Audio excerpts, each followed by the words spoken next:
दोस्तों, क्या आप जानते हैं कि आम से नजर आने वाले एक पासपोर्ट को फैक्ट्री में कितने कॉम्प्लिकेटेड तरीके से बनाया जाता है।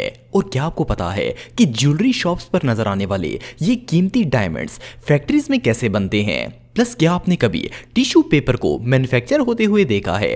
आज के इस वीडियो में मैं आपको डेली यूज होने वाली चीजों की मैन्युफैक्चरिंग प्रोसेस दिखाने जा रहा हूं। तो शुरू करते हैं अपना काउंटडाउन। पासपोर्ट। दोस्तों, ये बात तो हम सब जानते हैं कि किसी भी कंट्री से बाहर ट्रैवल करने के लिए बंदे के पास पासपोर्ट का होना बहुत जरूरी है। देखने में तो ये पासपोर्ट जस्ट एक आइडेंटिटी डॉक्यूमेंट लगते हैं, लेकिन असल में ये दुनिया की सबसे कॉम्प्लिकेटेड चीजों में से एक होते हैं और इन्हें बनाने का प्रोसेस भी इतना ही कॉम्प्लिकेटेड है। आपको जानकर हैरानगी होगी कि पासपोर्ट बनाने के लिए जो पेपर यूज होता है वो कागज नहीं होता, बल्कि इसे पॉलीकार्बोनेट प्लास्टिक के नाम के एक मटेरियल से बनाया जाता है। ये मटेरियल बाइसफेनॉल ए और सोडियम हाइड्रोक्साइड केमिकल को मिलाने से बनता है। सबसे पहले इन केमिकल्स की मदद से पासपोर्ट के अंदर लगाने वाला पेपर तैयार किया जाता है। जब पेपर की बड़ी बड़ी शीट्स तैयार हो जाती हैं, तो फिर इन्हें रोलिंग मशीन पर चढ़ा देते हैं। इस मशीन के साथ एक कटर लगा होता है। जैसे ही पेपर मशीन से बाहर आता है, ये कटर इसे पासपोर्ट साइज के पीसेस में कट कर देता है। जब इस शीट के पीसेस हो जाते हैं, तो फिर वर्कर्स बड़ी महारत से इस पेपर पर सिक्योरिटी फीचर्स को ऐड करते हैं, जैसे कि होलोग्राम्स वगैरह बनाते हैं ताकि पासपोर्ट को आइडेंटिफाई किया जा सके। ये सेम काम एक पेपर करेंसी की तरह होता है। जैसे पैसों का एक खास पैटर्न होता है, इसी तरह पासपोर्ट्स को भी सिक्योरिटी फीचर्स दिए जाते हैं ताकि कोई उस मुल्क का फेक पासपोर्ट ना बना सके। इन होलोग्राम्स को पेस्ट करने के बाद इसे 500 डिग्री टेम्परेचर पर हीट देते हैं ताकि ये होलोग्राम्स पेपर्स के साथ मर्ज हो जाएं। नेक्स्ट बारी आती है इस पर प्रिंटिंग करने की। इसके लिए भी स्पेशल इंक यूज की जाती है। ये ऐसी इंक होती है जो पेपर की डायरेक्शन चेंज करने पर कलर भी बदलती है, और ये इस बात का प्रूफ होता है कि पासपोर्ट फेक नहीं है। प्लस ये इंक ऐसी होती है कि जब इस पेपर को यूवी लाइट में रखा जाता है तो इस पर डिफरेंट पैटर्न्स बन जाते हैं। सिर्फ इतना ही नहीं, बल्कि इस पेपर को सिक्योर बनाने के लिए इस पर ऐसी स्टैम्प्स और राइटिंग्स की जाती हैं जो सिर्फ मैग्नीफाइंग ग्लास की मदद से ही नजर आती हैं। इसके बाद एक और प्रिंटर की मदद से इस पेपर पर सीरियल नंबर प्रिंट किए जाते हैं और बाद में इन पेपर्स को जोड़कर नोटबुक की शक्ल दे दी जाती है। अगर स्विट्जरलैंड के पासपोर्ट की बात की जाए तो इस वक्त दुनिया का सबसे सिक्योर और ब्यूटीफुल पासपोर्ट स्विट्जरलैंड का ही माना जाता है। उसकी वजह यह है कि अगर इस पासपोर्ट को यूवी लाइट में देखा जाए तो इस पर स्विट्जरलैंड की माउंटेन्स, रिवर्स और लैंडस्केप्स बने होते हैं जो बहुत ही अमेजिंग लगते हैं। प्लस ये एक बायोमेट्रिक पासपोर्ट है। इसके अंदर एक चिप लगी होती है जिसके अंदर यूजर का सारा पर्सनल डाटा जैसा कि फोटोज, सिग्नेचर्स और फिंगरप्रिंट्स वगैरह शामिल होते हैं। एनीवे जो भी हो, पासपोर्ट बनाने का ये प्रोसेस वाकई में बहुत कॉम्प्लिकेटेड है। डायमंड्स। दोस्तों, अगर हीरे की बात की जाए तो ये दुनिया की सबसे खूबसूरत और कीमती चीजों में से एक है। वैसे तो डायमंड एक नेचुरल स्टोन है जो कि जमीन के अंदर से निकलता है, लेकिन कुछ डायमंड्स ऐसे होते हैं जिन्हें फैक्ट्रीज में आर्टिफिशियली तैयार किया जाता है। और आपको जानकर हैरानगी होगी कि ये डायमंड्स एग्जैक्टली कुदरती डायमंड जैसे ही होते हैं। इनकी शेप, कलर, यहाँ तक कि फिजिकल और केमिकल प्रॉपर्टीज भी सेम रियल डायमंड जैसी होती हैं।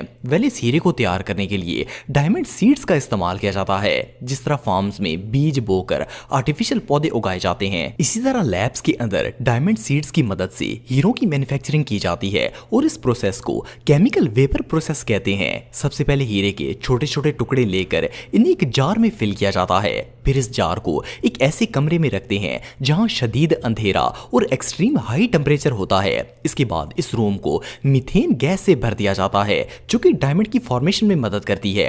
असल में जमीन के अंदर भी कुदरती तौर पर डायमंड्स इसी तरह एक्सट्रीम टेम्परेचर और मीथेन गैस की वजह से बनते हैं। इसे लैब्स में भी इसी तरह आर्टिफिशियली तैयार किया जाता है और इसके लिए ऐसा ही इन्वायरमेंट बनाते हैं। जब टेम्परेचर ज्यादा होने की वजह से मीथेन गैस के मॉलिक्यूल्स टूटते हैं तो हवा में मौजूद carbon dioxide gas in molecules के अंदर मिल जाती है, और जब ये दोनों चीजें आपस में इंटरेक्ट होती हैं तो एक क्रिस्टलाइज कार्बन स्ट्रक्चर बन जाता है। फिर इस कार्बन को 2000 डिग्री हीट पर रखकर हाइड्रोलिक प्रेस से प्रेस करते हैं, जिससे ये ना सिर्फ मेल्ट हो जाता है बल्कि जब इसका टेम्परेचर नॉर्मल होता है तो ये एक रियल डायमंड बन जाता है। इसके बाद इसे डिफरेंट शेप्स में काट कर ज्वेलरी बनाने के लिए यूज कर लिया जाता है। आर्टिफिशियल डायमंड बनाने का ये प्रोसेस वाकई में कमाल का है। Tissue paper. दोस्तों, वैसे तो टिश्यू एक बहुत ही आम सी चीज है और तकरीबन हर घर में ही मौजूद होते हैं, लेकिन क्या आपने कभी सोचा है कि इन्हें फैक्ट्रीज में कैसे बनाया जाता है।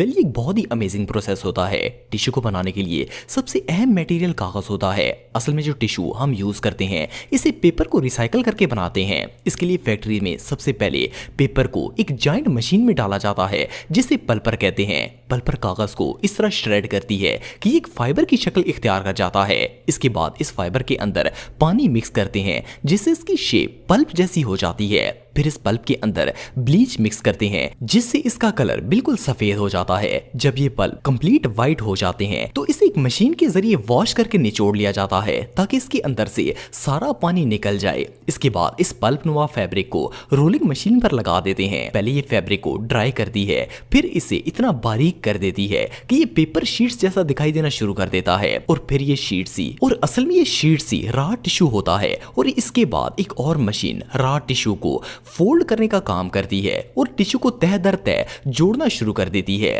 फिर एक बड़े से कटर के जरिए इन्हें मुनासिब साइज में काट कर बॉक्सेस में पैक करने के लिए भेज दिया जाता है और इस तरह ये टिश्यू मार्केट में सेल होने के लिए आ जाते हैं। रबर बैंड्स, दोस्तों रबर बैंड्स एक ऐसी चीज है जो तकरीबन हर ऑफिस, स्कूल्स और इवन घरों में ही यूज होते हैं। ये नोटों की घड़ियों से लेकर बच्चों के बालों और ऐसी बहुत सी चीजों को यकजा करने के काम आते हैं। वैसे चीज देखने में जितनी सिंपल लगती है, इसे बनाने का प्रोसेस भी इतना ही सिंपल है। फैक्ट्री में रबर बैंड बनाने के लिए रॉ रबड़ मेन मटेरियल होता है। सबसे पहले इस रॉ रबड़ को तेज हीट पर मेल्ट किया जाता है। जब ये मटेरियल लिक्विड बन जाता है तो एक मशीन इसे डो की शक्ल में गूंद देती है। डो बनाने के बाद वर्कर इसे एक रोलिंग मशीन पर डालते हैं। जैसे जैसे मशीन रोल करती है वैसे वैसे रबड़ गूढ़ा और बारीक होना शुरू हो जाता है। वर्कर इस थिन रबड़ के रोल्स बना लेते हैं ताकि इन्हें दूसरी मशीन में डालने में आसानी हो।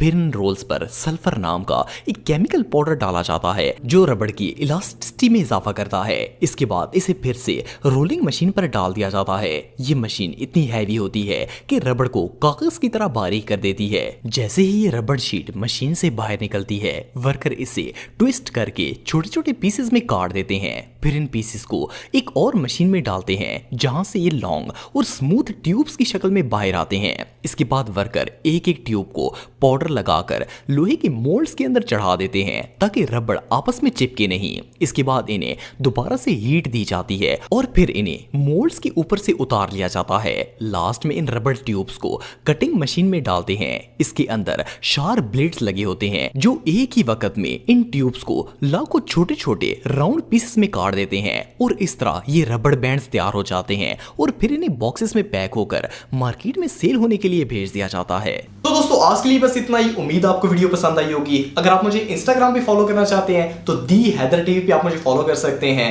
मिलता हूं आपसे नेक्स्ट वीडियो में, तब तक के लिए अल्लाह हाफिज।